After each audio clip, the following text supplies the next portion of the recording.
As the sun rises over Havana, there's hope for a new day in relations between Cuba and the U.S.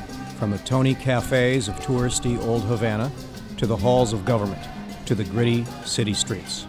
But communist Cuba is taking steps to emerge from decades of poverty and partial isolation, with or without the U.S. President Obama has said he'll remove restrictions on Cuban-American travel and remittances to the island, but keep the 47-year-old economic embargo as leverage to work for democratic change there. He favors direct dialogue with the Cuban government.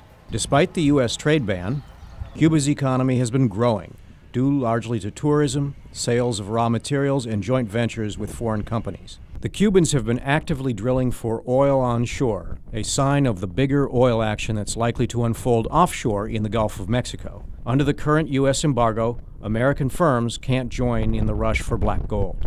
Cuba, under Raul Castro, brother of the longtime leader Fidel, has launched a few cautious economic reforms. The most significant of them have been in agriculture. The government is now leasing out large swaths of unused land to private farmers who, in turn, are allowed to buy supplies directly from state stores.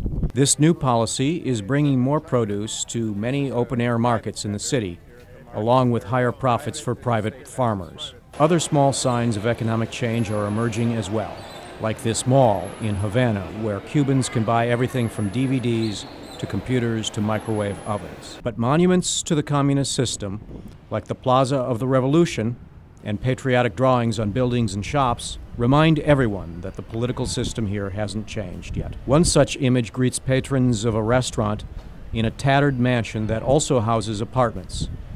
The restaurant is privately owned, an early beneficiary of reform on the island.